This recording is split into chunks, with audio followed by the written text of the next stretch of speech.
Certo dia, quando Jesus estava ensinando os seus discípulos, um grupo de escribas e fariseus apareceu com uma mulher que tinha sido pega em adultério.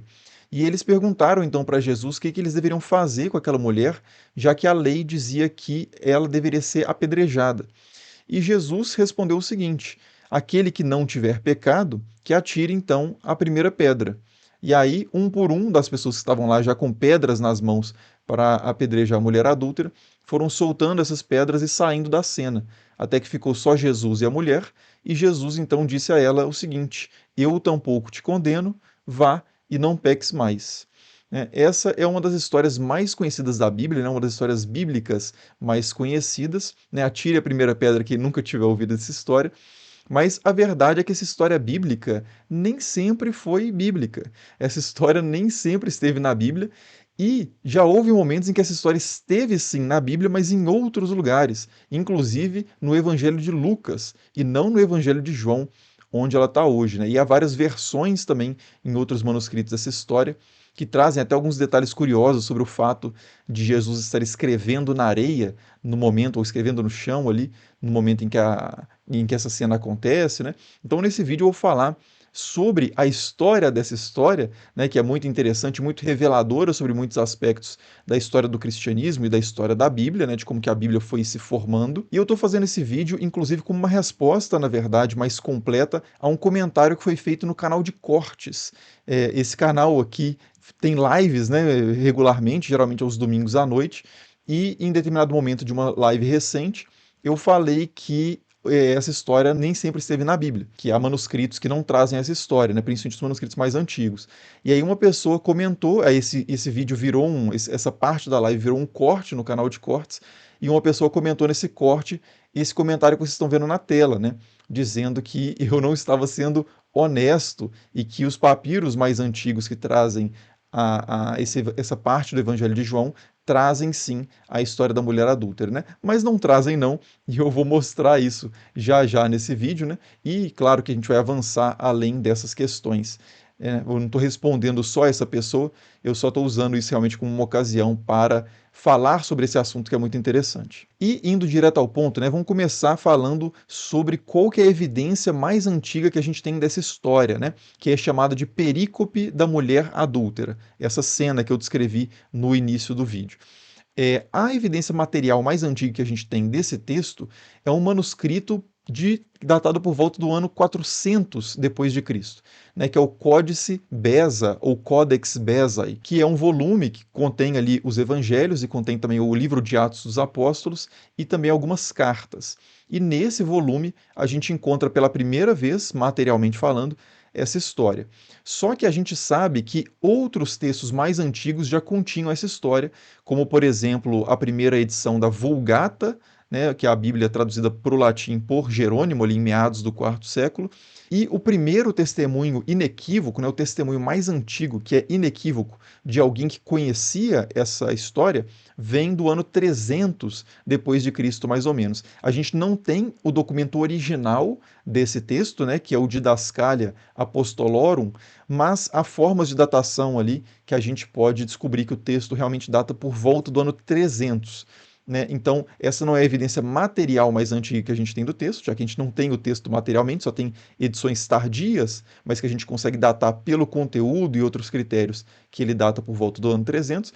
E materialmente falando, né, em termos realmente palpáveis, o documento mais antigo que traz a perícope da mulher adúltera é do ano 400 depois de Cristo. Então, em resumo, essa história parece ter entrado na Bíblia pela primeira vez nos anos 300 e uns quebrados, né? Quarto século depois de Cristo, quando todos os livros que a gente tem na Bíblia já estavam escritos. Então, é uma história que entra como uma adição inicialmente ao Evangelho de João. Né? Mas como a gente vai ver daqui a pouco também, essa história flutuou ali em outras regiões dos evangelhos. Bom, e os papiros citados lá no comentário feito no canal de cortes, né? Que é o papiro 66 e o papiro 75. Esses dois papiros, eles são dois dos 18 papiros egípcios, que são os mais antigos que a gente tem do Evangelho de João. Né? São 18 papiros encontrados no Egito, muito fragmentados. Então, em nenhum deles, nenhum dos 18, que datam do século II e século III, a gente encontra a perícope da mulher adúltera. Mas não era de se esperar que a gente fosse encontrar esse texto nesses papiros, porque muitos deles nem contêm a seção onde estaria essa perícope, né? Alguns deles têm um capítulo só, ou meio capítulo ou menos, né? Como o papiro 52, que eu já mostrei em alguns vídeos aqui no canal, que é bem pequenininho mesmo, né? Agora, o papiro 66 e o papiro 75, eles têm exatamente o trecho onde estaria a perícope da mulher adúltera, mas não está. Né? E isso é amplamente reconhecido em qualquer texto que você pegar sobre esses papiros. Né? Eu até perguntei para a pessoa de onde que ela tirou essa informação, mas não tive resposta ainda. Porque realmente, qualquer estudioso que tenha lido esses papiros de fato vai dizer para você que essa história da mulher adúltera não está onde deveria estar, né? Onde se esperava que ela fosse estar. Mas então, quando e quem, né, colocou essa passagem dentro ali do Evangelho de João? Então, como eu disse, isso acontece no quarto século, e quando a gente começa a ouvir falar sobre essa passagem, ela já está num contexto de controvérsia. Então, por exemplo, Jerônimo, né, que traduziu a Bíblia, como eu disse, do hebraico, o Antigo Testamento, para o latim e o Novo Testamento do grego para o latim, ele dizia que muitos manuscritos continham a história da mulher adúltera. Né? Ele diz isso reconhecendo, portanto, que alguns não continham, isso no quarto século. E Agostinho de Hipona, também o famoso Santo Agostinho, quando ele discute esse texto num livro específico que ele escreve sobre casamento e adultério, ele reconhece também que esse texto estava ausente em muitos manuscritos, mas ele tinha uma hipótese sobre o porquê disso, porque ele considerava que o texto era autêntico, que era verdadeiro. Só que para ele o texto tinha sido removido posteriormente por alguns maridos, né, pessoas ali, homens que tinham medo que essa passagem estimulasse as suas mulheres a serem adúlteras e serem irresponsáveis em relação ao casamento.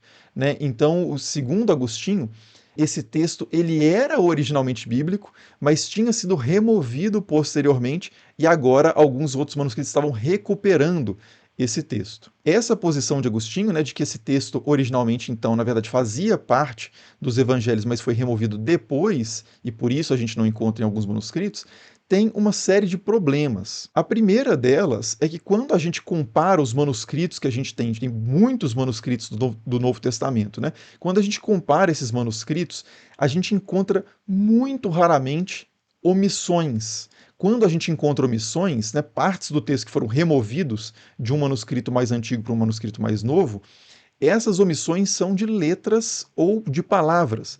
Né? É muito raro, praticamente inexistente, que algum texto, alguma passagem longa como essa de João, tenha sido, da mulher adúltera, né, tenha sido omitido.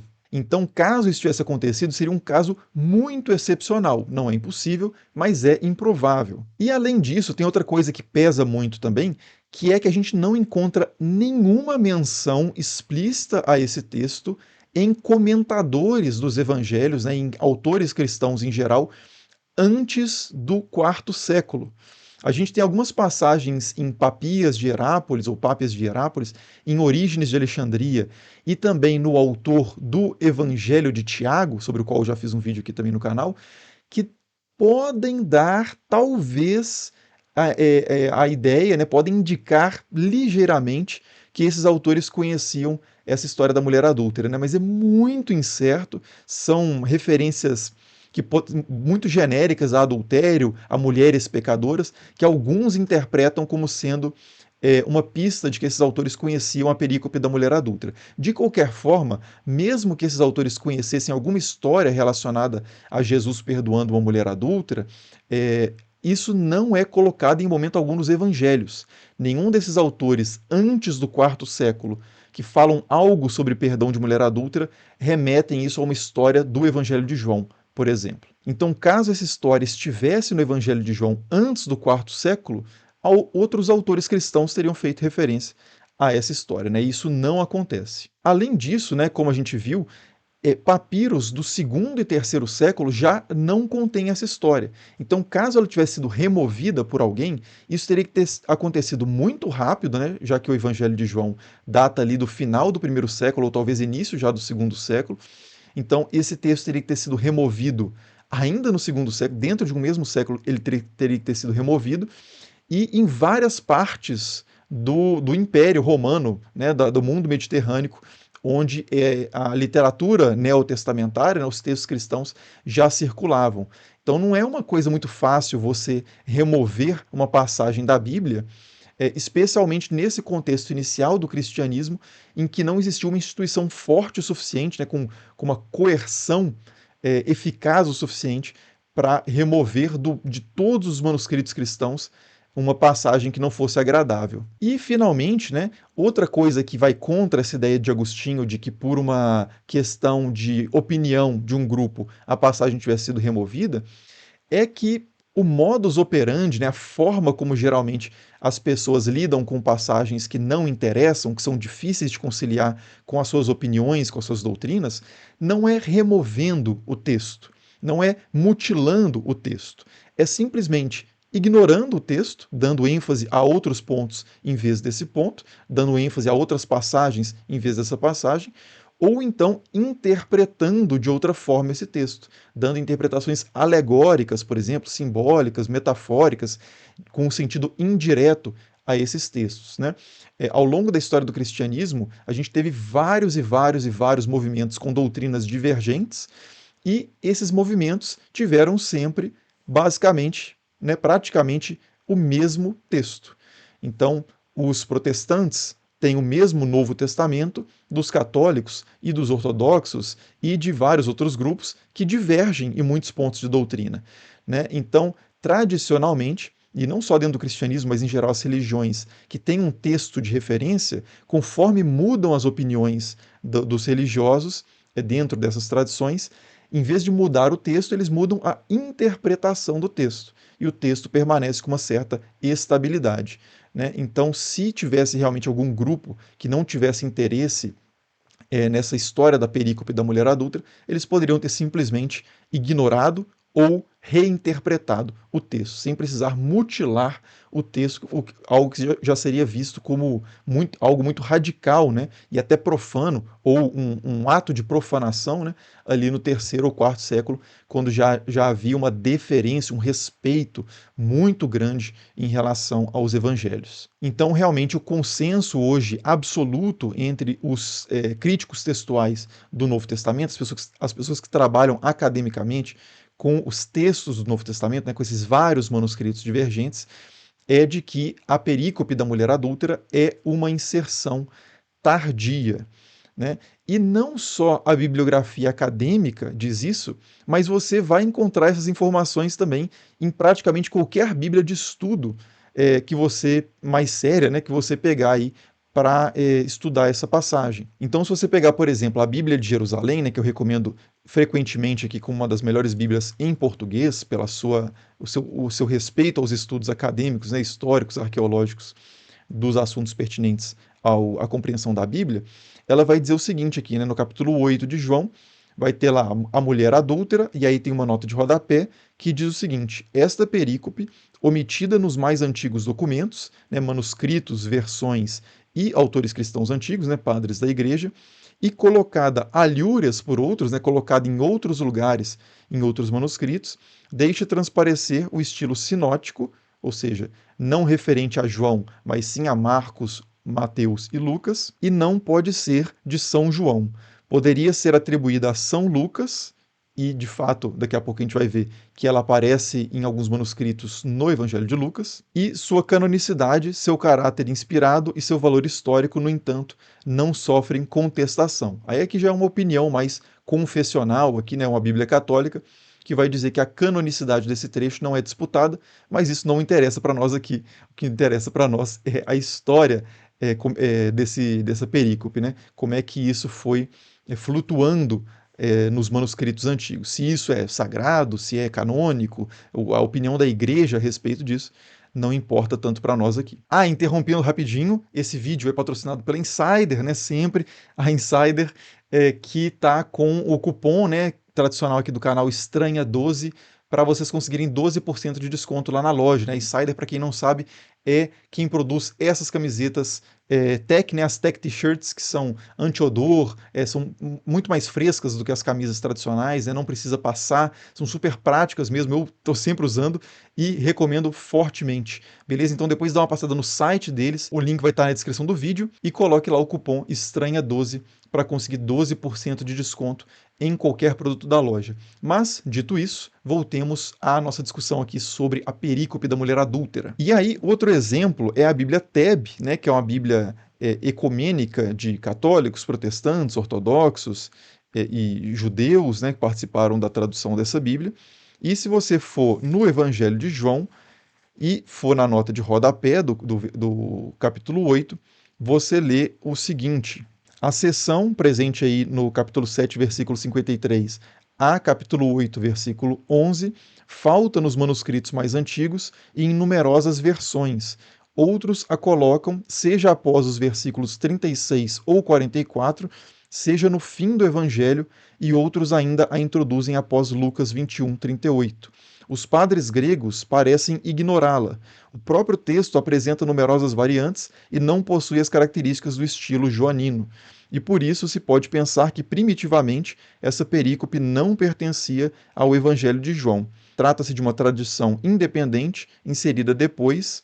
Seu caráter canônico não é contestável. De novo, a parte histórica que nos interessa é a primeira parte, se ela tem um caráter canônico ou não, aí vai da tradição de cada um, né? A gente está fazendo uma leitura histórica aqui do texto. E passando para outra, que é a Bíblia do Peregrino, se você abrir no 8º capítulo de João, você vai encontrar na nota de rodapé o seguinte: é hoje opinião corrente que este relato, né, a perícope da mulher adúltera, é inserção posterior. A linguagem, em parte, não é de João.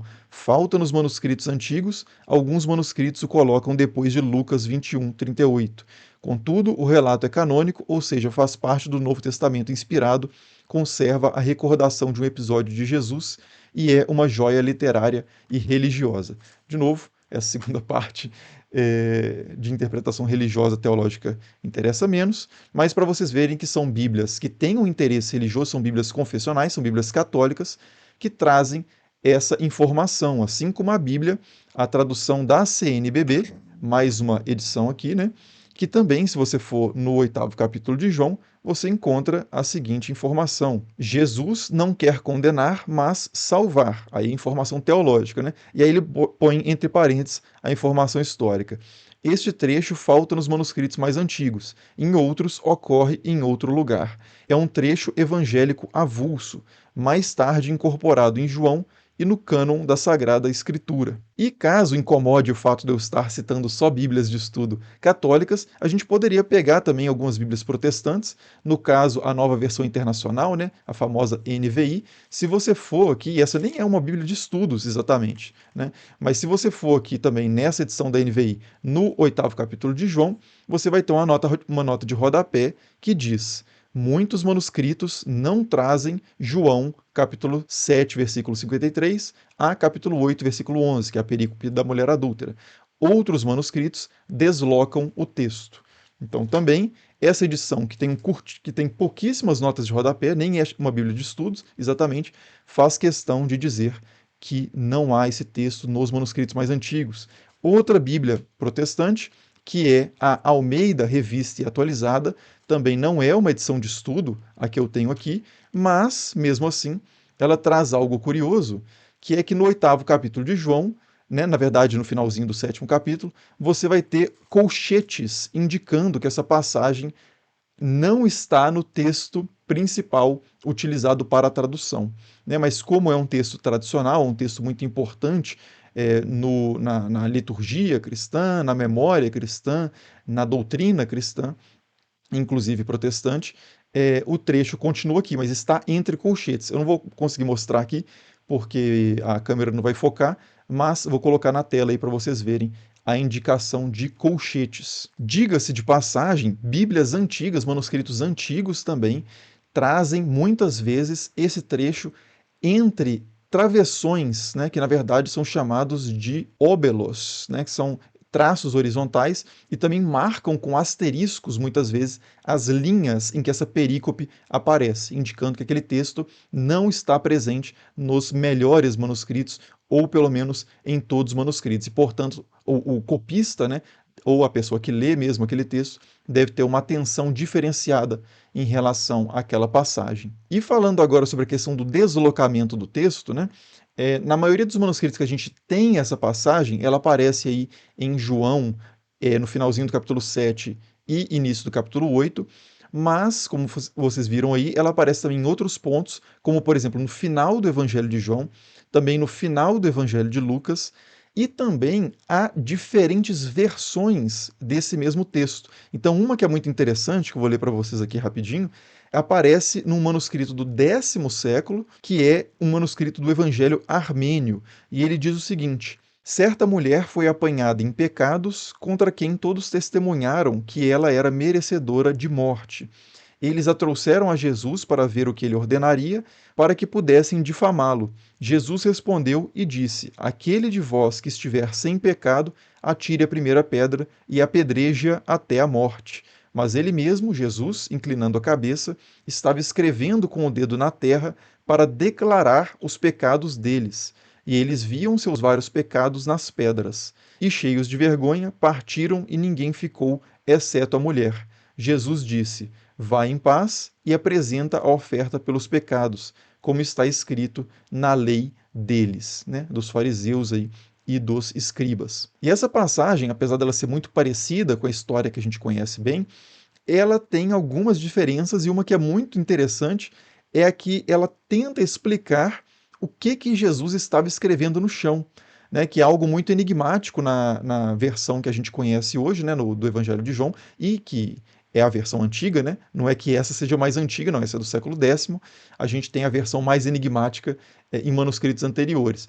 Mas na versão mais enigmática que eu estou dizendo, né, é que o texto diz só que Jesus estava escrevendo no chão e não diz o que ele estava escrevendo, o que ele estava fazendo no chão, desenhando no chão, o que ele estava indicando ali, não é dito. E essa versão, né, do Evangelho Armênio já traz uma explicação aí, o que Jesus estava escrevendo no chão era os pecados de cada um daqueles que estavam prontos para apedrejar a mulher adúltera, né? E eles provavelmente então vendo ali aqueles pecados, vendo o que Jesus sabia e sendo atormentados por esses pecados, né? Ficando envergonhados diante ali de Jesus, eles soltam as pedras e vão embora.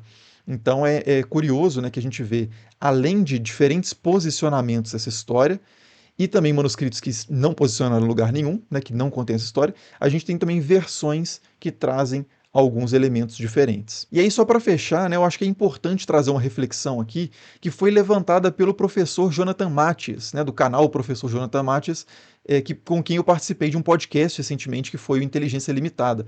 Lá nesse podcast ele levantou uma reflexão que é o seguinte, né, que muitas pessoas se espantam com certas conclusões dos estudos históricos da Bíblia ou do cristianismo, mas qualquer seminarista em um bom seminário católico ou em um seminário protestante também sabem dessas coisas que a gente está falando nesse vídeo, né? Como vocês viram, Bíblias, mesmo Bíblias que não são Bíblias de estudo, reconhecem essa questão, né? E aí quando você pega, por exemplo, uma Almeida Revista Atualizada, e eu falei lá que ela tem colchetes nessa passagem da perícope da mulher adúltera, e tem colchetes em outras passagens também.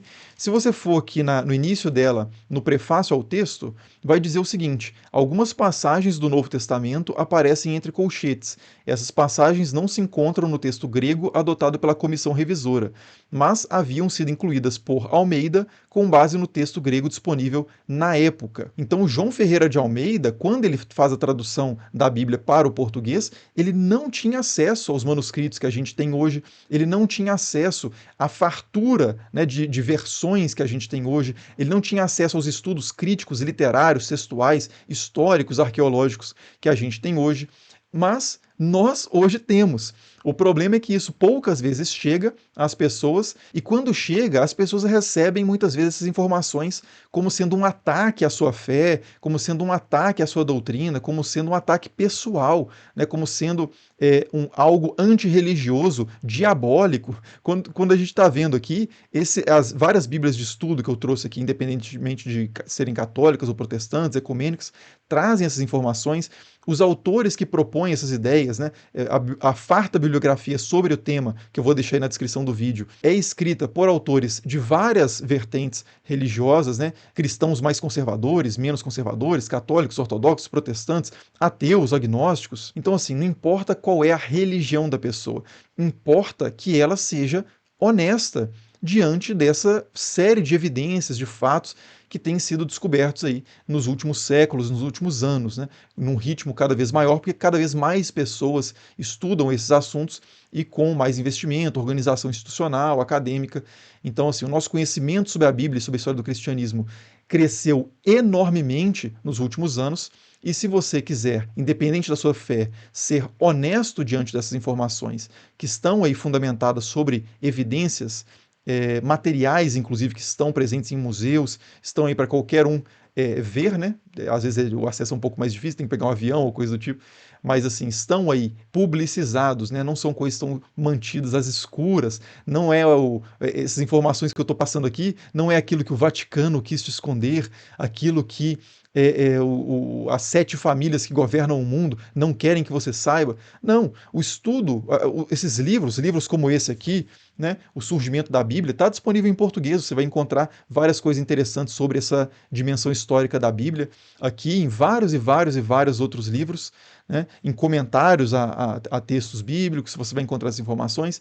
Então, assim, não é uma coisa que estão querendo te esconder. Às vezes pode até ser que uma outra pessoa queira esconder isso da outra, né? Mas, assim, o fato é que isso está disponível. Isso está em bibliotecas, está em livrarias. Você não tem que entrar em nenhum calabouço secreto ali dos porões do Vaticano para encontrar essas informações. Certo? Então, voltando ao comentário, né, que me motivou a fazer esse vídeo, a gente pode extrair dele pelo menos um bom conselho aí, que é o seja honesto, cara. Né? Então, independente da sua religião, seja honesto, cara. E estude aquilo que está disponível para ser estudado. É claro que é um longo processo. Eu estou nesse processo. A pessoa que mais sabe sobre esse assunto no mundo está nesse processo. A gente não sabe tudo. O nosso conhecimento é provisório, ele vai sempre sendo aprimorado, revisto à medida em que a gente vai progredindo nesses estudos.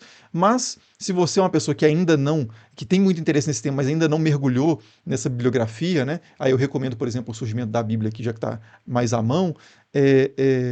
Mergulhe, né, nesses textos e, ao longo disso, seja honesto, cara.